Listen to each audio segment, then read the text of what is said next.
Workplace violence is top of mind in Louisville after the mass shooting at Old National Bank. We've learned the gunman was an employee at the bank. Wave News reporter Marissa Burke talked with experts about their efforts to prevent these workplace shootings.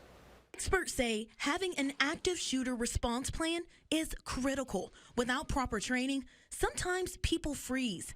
A big part of active shooter training with strategic threat assessment training, or STAT, is learning 3 key elements: escape, evade, and engage. Happened Monday is exactly what we described to a T in our classroom session.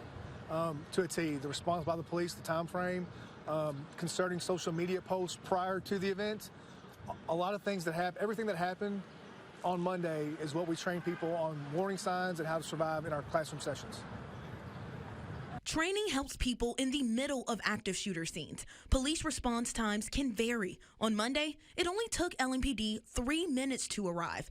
Apps like SafeStream can be beneficial for first responders by showing them what's happening at the scene before they arrive. That you can see what's going on in your location, all right? You can see what's going on.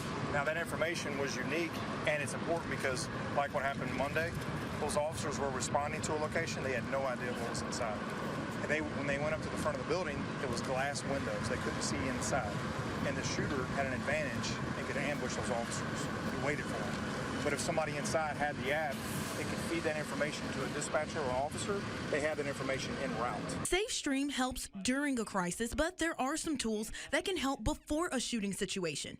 ClearForce is a data-driven risk management platform for businesses and their employees. Users can put information into the software that includes any personal issues in case concerns are raised about themselves or coworkers. Then management can review that information for any potential risk or unusual patterns of behavior. This is an opportunity to not let certain events slip through the cracks, where perhaps somebody saw something or heard something, but they weren't able to connect the dots in advance of a tragic event. With training and technology together, experts say it's a shared objective to make safety a priority for everyone. One thing people may not be aware of is that Homeland Security does provide a grant for small schools and nonprofits for threat assessments, camera systems, locking mechanisms, and active shooter training.